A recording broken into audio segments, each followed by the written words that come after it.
Lo dicho, me acompaña el profesor doctor Alfonso Pino, él es físico, pues catedrático de la Universidad de Panamá y director pues del Departamento de Climatología. Profesor, bienvenido a Next Noticias. Amable de la audiencia, en realidad soy director del Laboratorio de Física de la Atmósfera de la Universidad de Panamá. Profesor, ¿los modelos matemáticos para predecir el número de casos son parecidos a los modelos para pues, predecir el clima? Me decía que los modelos... Los modelos matemáticos para predecir este tipo de progresiones de número de pacientes, ¿qué tipo de modelos se usan? Y si son parecidos a los modelos para predecir las variables climatológicas.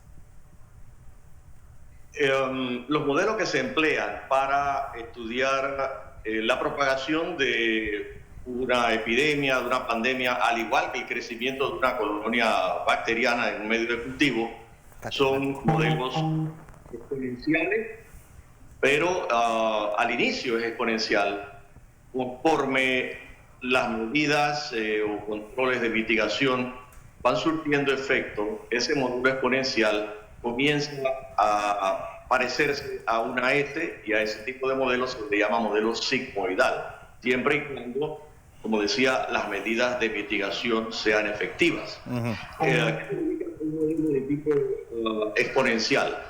Implica que el crecimiento del número de infectados va en progresión geométrica.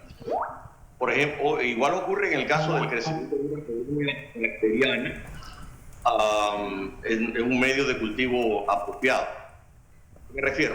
Supóngase que tiene una bacteria, esa bacteria se divide en dos, cada una de esas dos se divide en otras dos, ya tendríamos 4, y cada una de esas 4 se divide en otras dos, ya tendríamos 8, y así sucesivamente. Es decir, que la progresión iría así: 1, 2, 4, 8, 16, 32, 128, etc. Es decir, es un crecimiento muy rápido. A ese crecimiento se le llama exponencial y se caracteriza por una curva en la que al inicio no se nota mucho el crecimiento, pareciera lineal, pero luego, conforme pasa el tiempo, la curva va ascendiendo muy rápido.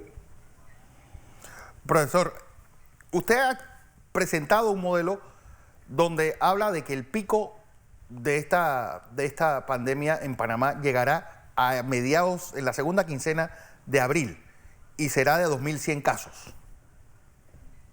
En efecto, es decir, el modelo que estoy utilizando actualmente es modelo sigmoidal, utilizando el software SigmaPlot, un software de alta precisión que se utiliza en trabajos científicos, también en meteorología y climatología. Entonces, de acuerdo con ese software, todavía estamos muy lejos de la fase de aplanamiento de la curva. Esa fase de aplanamiento de la curva podría comenzar a notarse a partir del 25 de abril, de acuerdo con los datos que nos ha suministrado el Ministerio de Salud hasta el momento. Del 25 al 30 de abril podría comenzarse a ver la fase de aplanamiento de la curva. Sin embargo, el ritmo o tasa de crecimiento de la infección va a ir disminuyendo dentro de aproximadamente unas 2 semanas. En unos 14 a 15 días debe comenzar a notarse una disminución en el número de casos detectados diariamente. Si quiere, puedo mostrarle en la computadora, que es una curva de carácter sigmoidal.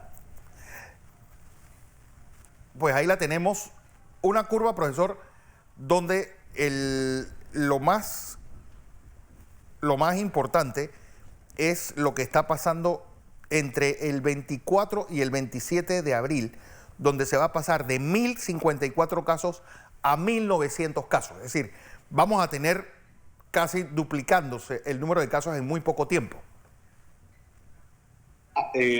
Hago una observación. Con los datos que suministró el MINSA ayer, esa cifra ahora, la etapa de aplanamiento va a ser de 2.382, casi 2.400 casos confirmados. Para el día de ayer, nuestro modelo predecía 657 casos y el MINSA, la cifra que nos dio fue de 674. Eso significa que el margen de error del modelo es de 2,5%, que es estable, un margen bastante bajo. Yo digo que en la etapa de aplanamiento o plató, se alcanzase aproximadamente 2.400 casos, me refiero a casos confirmados. Claro. Pero hay que recordar algo importante. De acuerdo con la experiencia que se tiene en China y la que se está teniendo ahora en Italia, el número de casos reales es 10 veces mayor que el de casos confirmados. Es decir, si hablamos de 2.400 casos entre el 25 al 30 de abril, eso significaría que el número de casos reales sería de 24.000, claro, no de 2.100.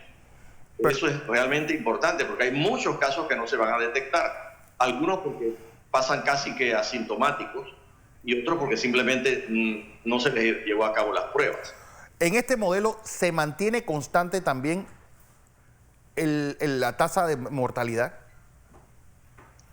Bueno, con el modelo no he estudiado la tasa de mortalidad. Es decir, lo he aplicado únicamente para infección.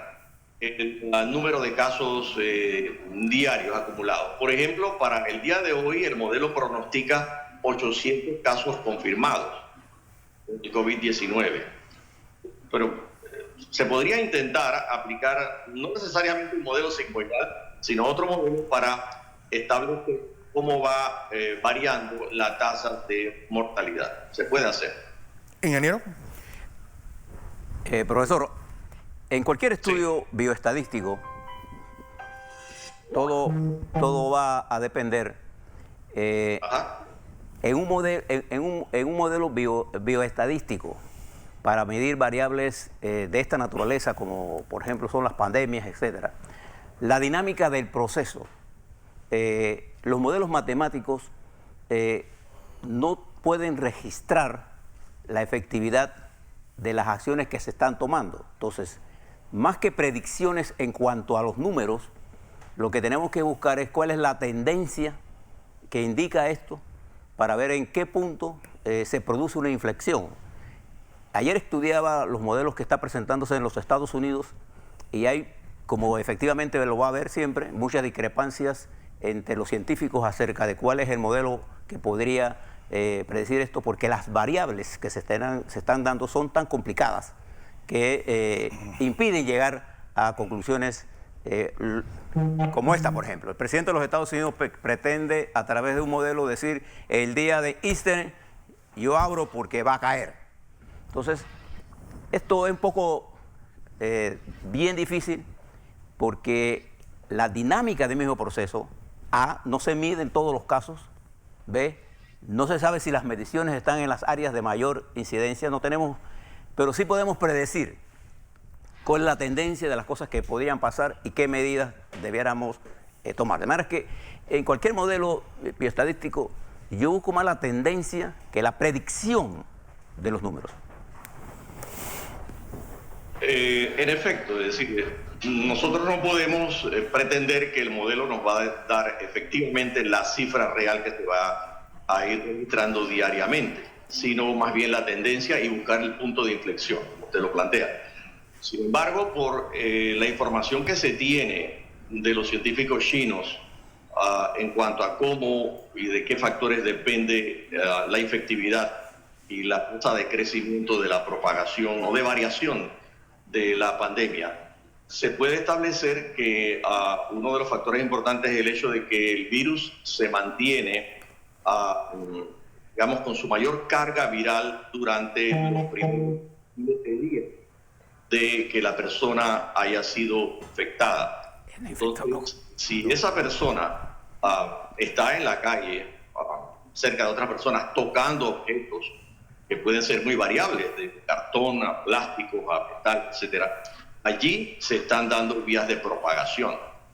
Una sola persona se ha estimado que puede tener cerca de 7 canales de vías de propagación. Es decir, que puede infectar muy fácilmente a 7 personas que la rodean.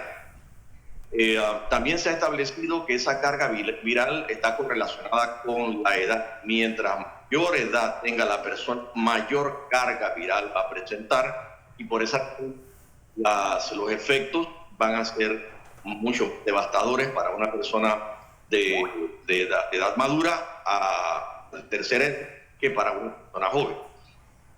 Por supuesto que también la tasa de propagación va a depender de los controles, es decir, de las medidas de mitigación que se adopten. Y esas medidas de mitigación son realmente efectivas, porque si no lo son, es inútil que se apliquen medidas de mitigación. Entonces, claro está que el modelo no me puede dar a mí una relación numérica entre la tasa de crecimiento y las medidas de mitigación que se adopten. Eso no es tan sencillo.